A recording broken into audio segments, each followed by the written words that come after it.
Estamos começando mais uma edição do Bom Dia Mercado. Faremos juntos o nosso planejamento de trabalho para essa sexta-feira, dia 4 de agosto. Eu espero conseguir ajudar você, trader e punter, a fazer o melhor planejamento possível para o dia de hoje. A nossa primeira parte desse planejamento vai ser direcionado para a Alemanha, segunda e terceira divisão. Vamos começar primeiro falando sobre a segunda divisão, que vai entrar na segunda rodada. Curiosamente, nenhuma dessas equipes da segunda divisão que vão jogar nessa sexta venceram na primeira rodada. O Hertha estreou na segunda divisão, desceu da primeira, contra o Fortuna Düsseldorf fora de casa e perdeu para o Fortuna. O Wien Wiesbaden, que vai jogar com o Hertha, empatou dentro de casa com o Magdeburg. O Paderborn, que jogou fora de casa contra o Greuther Fürth, teve um cartão vermelho logo de início e acabou tomando 5-0. E o Osnabrück perdeu dentro de casa para a equipe do Karlsruhe. Osnabrück vindo da terceira divisão, Wien Wiesbaden também vindo da terceira divisão, o Hertha descendo da primeira e o Paderborn, que já estava aqui na segunda. A característica dos jogos da Bundesliga 2, como eu sempre falo com vocês, é para gols. Eu não exploro o mercado de match odds convencional por aqui. O máximo que eu vou fazer talvez seja buscar uma recuperação de resultado. Porém, como a gente está ainda no início, a gente está conhecendo as características das equipes, como que o Hertha vai se preparar, como que ele vai se comportar. Eu particularmente não vi uma grande qualidade no Hertha ainda. Tudo bem, a equipe ainda tem um tempo para se encaixar, mas acabou enfrentando um Fortuna que, na minha opinião, briga esse ano pelo acesso. Ano passado teve um pouco de problema fora de casa, dentro de casa foi muito bem, mas na minha humilde opinião, Fortuna briga pelo acesso. Então o Hertha não conseguiu apresentar contra uma equipe que vai brigar pelo acesso um futebol tão vistoso. E vai enfrentar agora o Wien Wiesbaden, que veio da segunda divisão, que tem um estilo de jogo já mais ou menos programado, que é um estilo de jogo de contra-ataque. Foi assim que ele conseguiu, no playoff, passar pela equipe do Arminia Bielefeld e subir para a segunda divisão, e foi assim também que ele conseguiu chegar nesses playoffs. É um estilo de jogo de contra-ataque. E sabendo dessa característica do Wien Wiesbaden, a gente já tem mais ou menos um cenário para esperar nesse jogo do Hertha, que é o Hertha tendo dentro de casa o apoio da torcida, muito provavelmente uma grande posse de bola, não necessariamente empurrando o Wiesbaden para trás, porque ele já joga mais recuado, provavelmente ele vai tentar jogar no contra-ataque, e o Hertha vai ter um volume de jogo considerável, tá? Então se você é trader por aqui, eu até te indicaria ficar de olho se vale a pena trabalhar um back favorito no Hertha, mas eu não te aconselho, porque é uma competição muito perigosa para match odds. Vivo comentando isso com vocês, inclusive já deixei o segundo estudo de caso sobre a segunda divisão da Alemanha para quem é membro do canal. Se você não é membro do canal, a gente tem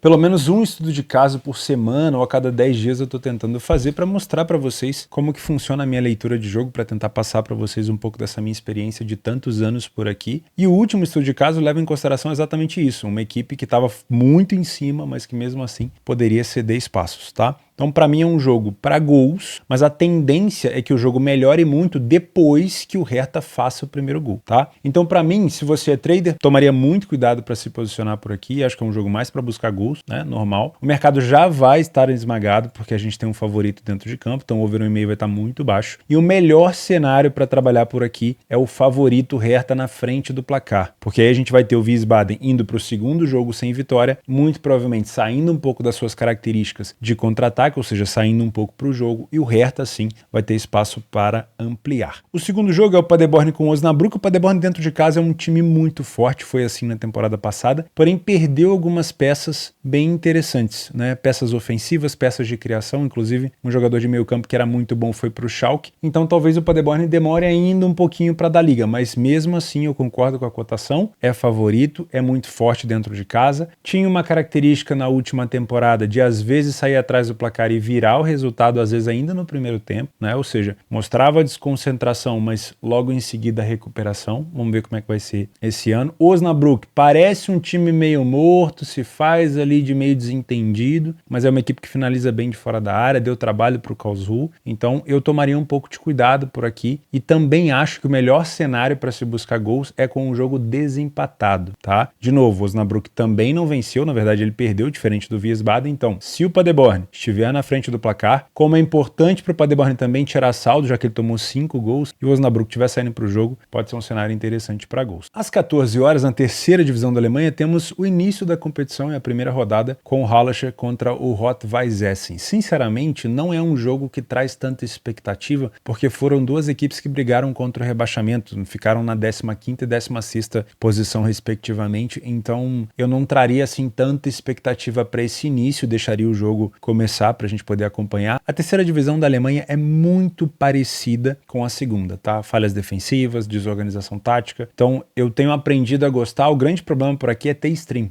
Ou seja, é ter a opção visual. Muitas streamers aí não passam a terceira divisão da Alemanha porque já é um campeonato um pouco mais exótico, mas também traria com esse intuito aqui para gols. Às 15 horas temos a decisão da Supercopa da Holanda entre o campeão Feyenoord do campeonato holandês e o campeão da Copa da Holanda, o PSV. O Ajax foi o vice colocado por aqui. E a gente tem uma curiosidade nesse jogo. Pegando o histórico de confronto aqui das duas equipes, a gente vai ver um jogo muito aberto. Na maioria das vezes, ó, 2-2, 4-3, 2-2, 4-0, 1-1, 3-1, 1-1, 3-1, 1-1, 2-1, ou seja, o over 1,5 aqui é mato, né? Sempre, na maioria das vezes tem. Mas esse é um jogo único. E aí eu fui buscar o histórico dessa Copa, né? Vamos pegar aqui a decisão do ano de 2022. Foi PSV e Ajax, 5-3. Do ano de 2021, 4-0 PSV. Do ano de 2019, 2-0 pro Ajax para cima do PSV. Do ano de 2017, foi 1-1, depois uma decisão nos pênaltis. E do ano de 2015, foi 3-0 PSV. Você viu que eu peguei uns anos intervalados. Por quê? Quando eles se enfrentaram nessas competições, eu tenho aqui, ó, uma em 2016, 1-0. E a outra aqui, em 2018, também 1-0 depois, na verdade foi 0-0, né? Foi nos pênaltis, aí o Flash Score considera um placar de gol depois que você vence nos pênaltis. Ou seja, das vezes que eles se enfrentaram nesse jogo, foi um jogo under. Vai entender. As características desse jogo, por ser único, fazem com que a partida possa ser mais aberta, porque uma equipe faz o gol e a outra se expõe, assim como tem sido com várias, né? O Ajax, 2 gols, PSV, 4 gols, aqui uma com 8 gols. Só que quando vai se enfrentar as duas equipes, pelo menos as últimas 2 vezes, um jogo under. Então fica difícil prever alguma coisa. Obviamente, as características das equipes da temporada passada, elas mudam um pouco, tá? O Feyenoord perdeu alguns jogadores, o PSV também, mas mesmo assim, a gente tem que considerar que é um jogo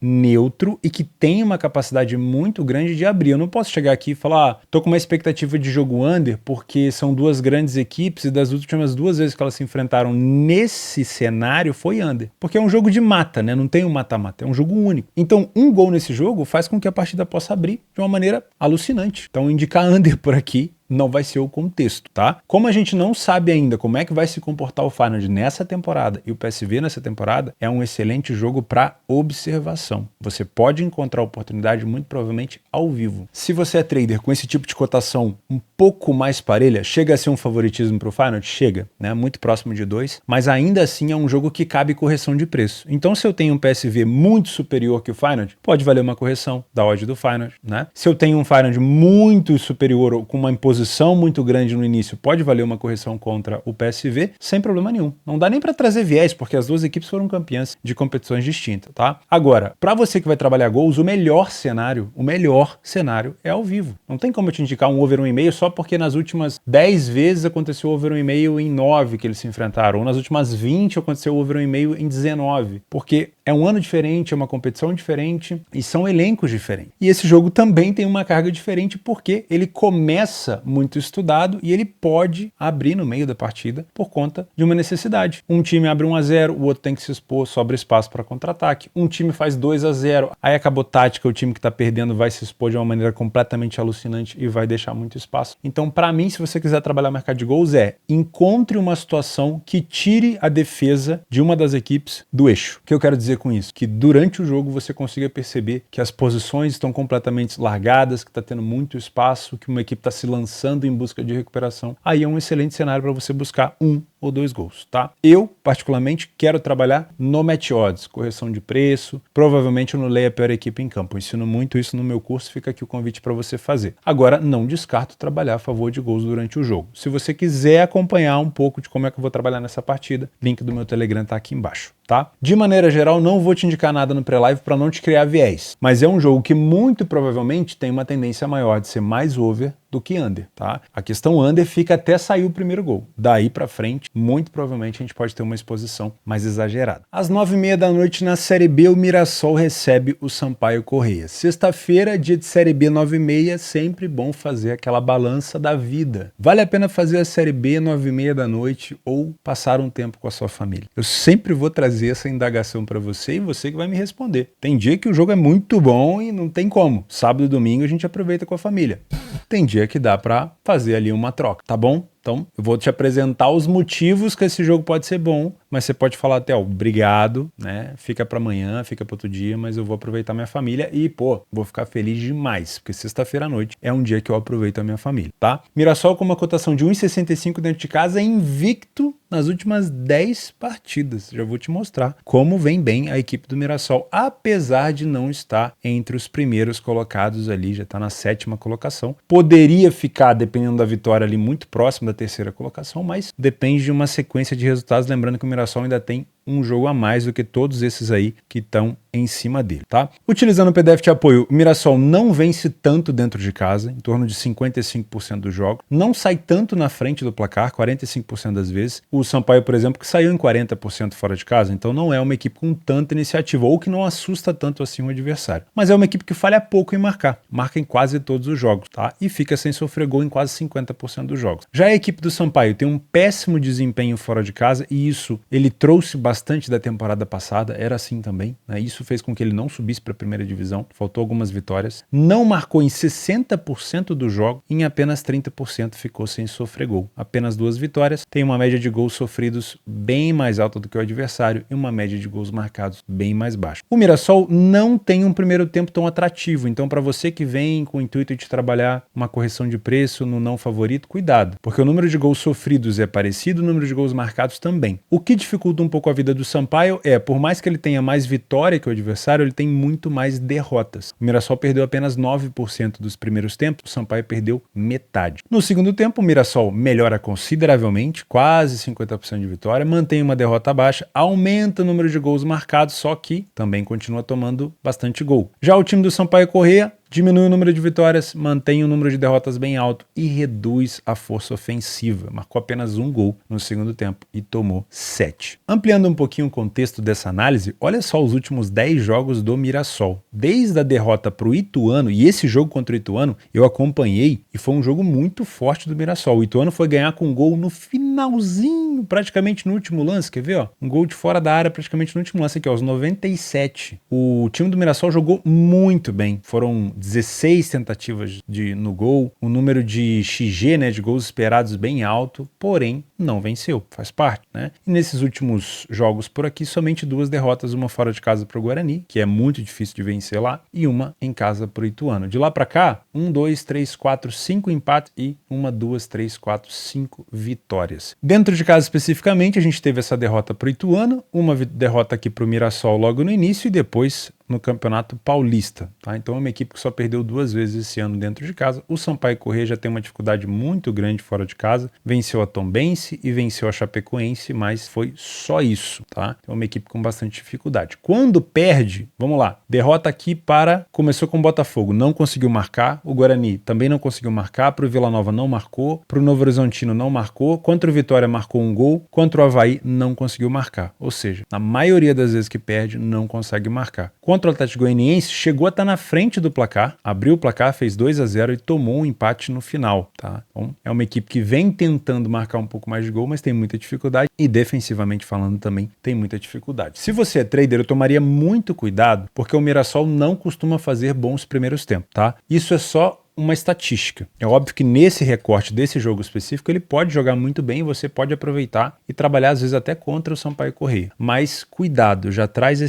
essa pulga atrás da orelha, porque os primeiros tempos do Mirassol não são tão bons. Apesar do volume ofensivo, ele cede bastante espaço, tá? O Sampaio Corrêa pode optar por jogar fora de casa um pouco mais compactado lá atrás. Isso vai favorecer o jogo do Mirassol. Se você é Panther, eu gosto de pensar nesse empate anula do Mirassol, tá? Com uma cotação um pouco mais alta, pegar isso talvez ali no início do segundo tempo, se o jogo estiver empatado, ou até mesmo no handicap asiático 0,25, porque se terminar empatado você vai perder só metade da stake, mas eu não estou trazendo uma expectativa tão grande para gols. Por mais que o Sampaio tenha vindo de um 2-2 contra o Goianiense, o Mirassol é uma equipe que até tem uma média de gols maior do que um gol por jogo, mas sofre pouco, e o Sampaio Corrêa não consegue chegar nem a um gol por jogo marcado fora de casa. Então, o que puxaria esse jogo para gol seria o ataque do Mirassol face à defesa do Sampaio. Por isso que a gente está considerando esse favoritismo e não o mercado de gols, tá bom? Cuidado para não puxar muito a corda por aqui. Para finalizar o nosso planejamento, eu vou deixar aqui algumas opções de jogos extras para você inserir na tua grade de trabalho. 8h35 da manhã na China, o Shandong Luneng, antigo Shandong Luneng, né, agora chamado de Shandong Taishan, enfrenta a 12ª equipe do campeonato. O Shandong dentro de casa tem 6 vitórias em 8 jogos e está invicto. É um dos únicos invictos aqui, junto com o Tanjin Teda. E fora de casa, o visitante tem apenas 1 vitória e 6 derrotas em 10 jogos. Pode ser interessante ficar de olho nesse back favorito no primeiro tempo. Às 2h30 temos o início do Campeonato da África do Sul, que na maioria das vezes é vencido pelo Mamelodi Sundowns, né? Eu sempre gosto de comentar com vocês que eles têm um apelido de The Brazilian, porque eles jogam de amarelo. É uma curiosidade legal, vai. Pô, os caras utilizar a seleção brasileira como inspiração é muito massa. Eu sei que eu repito isso direto, o pessoal fica me sacaneando. Mas o Mamelodi é sempre bom de se assistir, porque é uma equipe que passa o rodo no Campeonato da África do Sul. Não sei se já vai começar nesse ritmo, mas é sempre bom, às 2h30 já vai começar o Campeonato da África do Sul, tá? Às 15h45 também tem Standard Liège e União Saint-Gilloise, aqui pela Bélgica, também é um campeonato que está começando agora, já teve uma rodada, Saint-Gilloise já venceu, o Standard Liège já perdeu. Às 20 horas o Bolívar enfrenta o Blooming, Bolívia, que acabou de vencer o Atlético Paranaense, o jogo da volta agora, deixa eu ver quando é que é, no dia 8, então muito cuidado, tá? Se a cotação do Bolívar tá baixa, pode ser que o Bolívar poupe alguns jogadores aqui para enfrentar o CAP, lembrando, ele fez 3-1, mas enfrentar times do Brasil, no Brasil, obviamente, não vai ser fácil para o Bolívar, que usa muito a altitude como um fator de força, tá? E por último, o Libertad enfrenta o General Cabageiro. Também temos uma preocupação por aqui, porque o Libertad faz o jogo da volta contra o Fortaleza no dia 8. Mesma coisa, pode poupar. Então, para você que vem para trabalhar, cuidado, foca bastante na leitura de jogo. Beleza? Muito obrigado pela sua companhia, pela sua audiência. Se você não se inscreveu nesse canal ainda, fica o convite, vai me ajudar demais da conta, tá? Não esquece de deixar o like também e, se quiser ter acesso ao PDF de apoio e aos estudos de caso, pós-planejamento e também ajudar a minha produção de conteúdo, é só se tornar membro do canal. Muito obrigado, meus amigos. Não esquece de fazer o meu curso telboss.com e participar lá na área de prêmios para você concorrer a bancas da minha parceira Betfair de R$30 por dia. Fica com Deus e até sábado.